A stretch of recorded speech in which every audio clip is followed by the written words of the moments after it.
Derler ki Venedik bir yere tüccarlarını değil de şimdi var git ipini tutanlara söyle. Değil biriniz.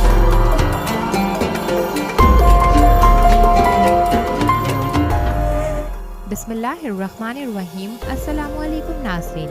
इस episode के आगाज़ में हम देखेंगे कि बुरसा में इसहाक पाशा के पास आकर उनका सिपाही कहता है कि तेके संजाक के इस्माइल पाशा तशरीफ़ लेकर आए हैं और आपसे मिलना चाहते हैं। इस पर इसहाक पाशा कहते हैं अल्लाह अल्लाह सब ठीक हो तो उसे आने दो फौरन। और फिर इसहाक पाशा के सामने इस्माइल आता है तो इसहाक पाशा कहते हैं आओ खाना खाओ, क्या तुम्हें भूख लगी है? तो इस्माइल कहता है अल्लाह आपकी खाने में बरकत दे, मुझे भूख नहीं। तो पाशा कहते हैं अच्छा, मुझे मालूम था कि आप और साहिबान महासरे की तैयारी कर रहे हैं। तो इस्माइल कहता है अल्लाह का शुक्र है साहिबान, हम अब वक्त तैयार हैं हजरत पाशा।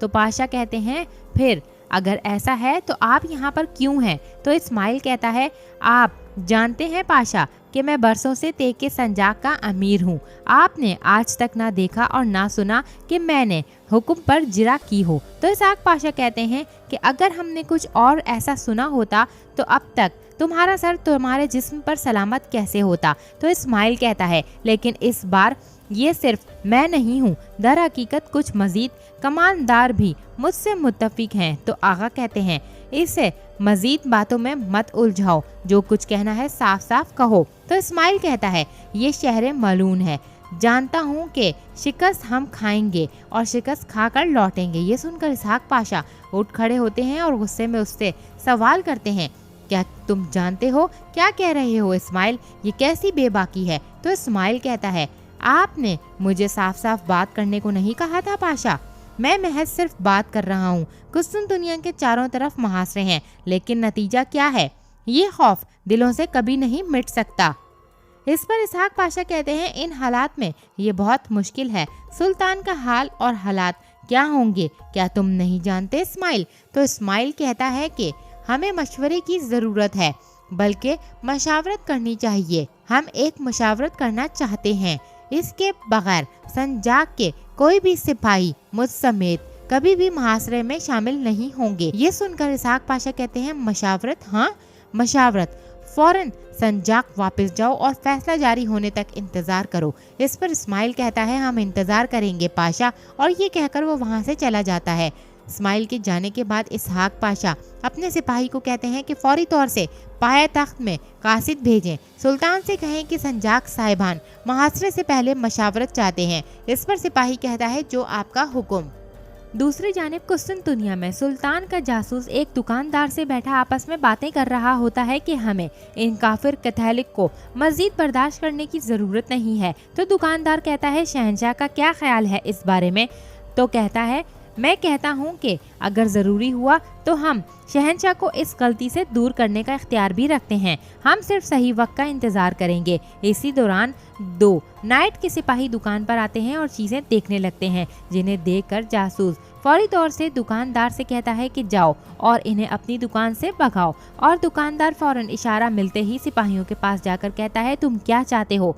तो सिपाही दुकानदार से कुछ सामान की कीमत पूछते हैं कि इसकी कीमत क्या है। दुकानदार कहता है ये बिक चुका है। इसी तरह से वो हर सामान के बारे में कहता है ये बिक चुका है। इसी दौरान सिपाही कहता है ये चीज़ मेरी है, इसकी तरफ देखना भी मत। तो दुकानदार कहता है चले जाओ यहाँ से, मेरे पास तुम्हारे लिए एक कील भी बेचने को नहीं।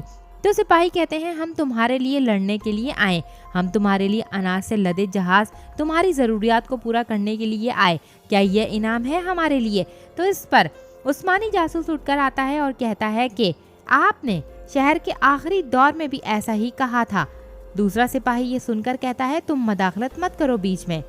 फिर वो दुकानदार से जूते की कीमत पूछने लगता है तो दुकानदार एक हथौड़ा उठाकर उसे कहता है कि ये आखिरी चीज़ है जो मैं तुम्हें दूंगा, इस शहर को छोड़ दो और यहाँ से चले जाओ।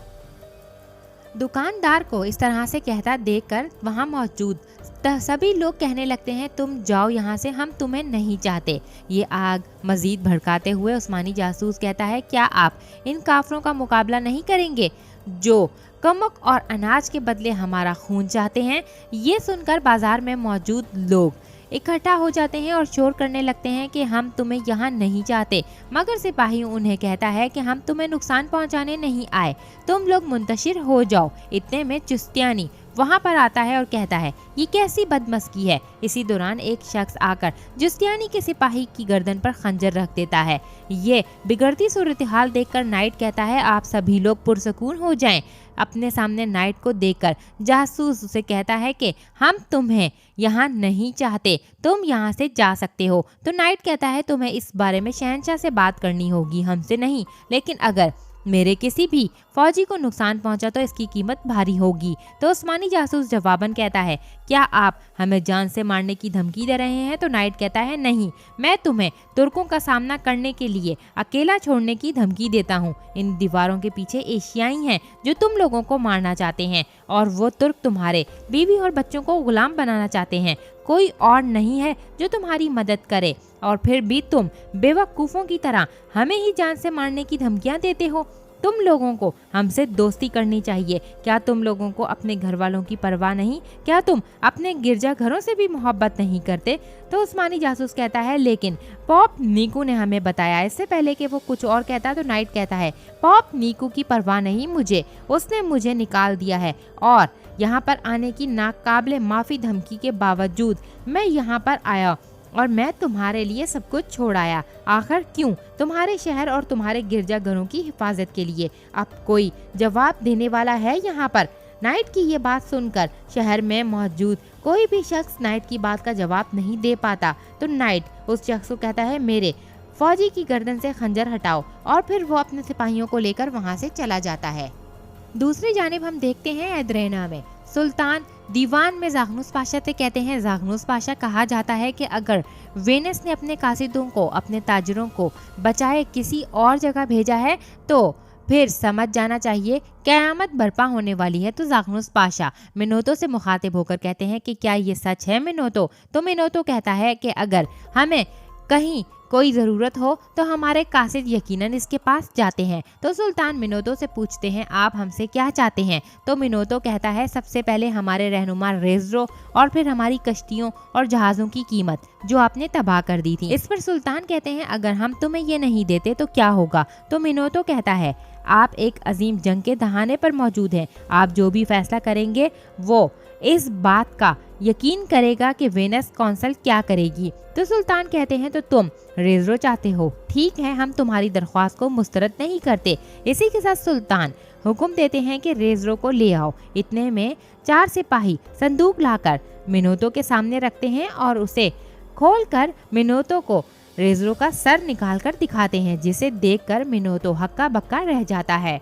और यहीं पर दूसरी जानिब का मंजर दिखाया जाता है जहां पर शहंशाह के पास नौतारस आता है और बताता है कि शहंशाह जुस्तियानी और इसके आदमियों ने शहर में अपने पहले ही दिन बाजार में अफरा तफरी फैला दी है। अगर हमने कार्रवाई नहीं की तो मुझे आने वाले कल की फिक्र है। इस पर शहंशाह कहता है क्या ये वही अजीम शहर और अजीम रहनुमा है?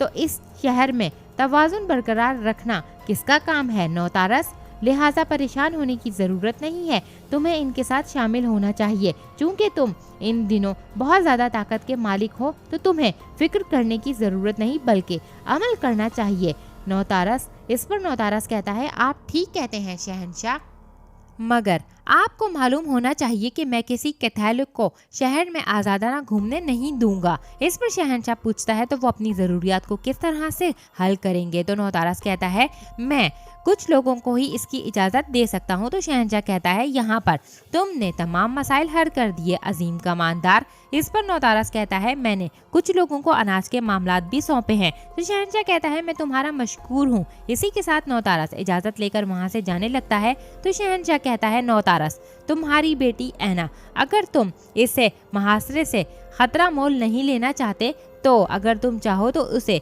बाहिफाजत मोरिया भेज सकते हो। तो नौतारस कहता है ऐना को आपसे और मुझसे ज़्यादा यकीन है कि ये शहर नहीं गिरेगा शहंशाह, ताहम आपने ऐसा सोचा आपका शुक्रिया। और यहीं पर यह एपिसोड अपने अख्ताम को पहुंचती है। नेक्स्ट एपिसोड के लिए चैनल को सब्सक्राइब करके बेल आइकन को ज़रूर से प्रेस करें। Thanks for watching and keep supporting us.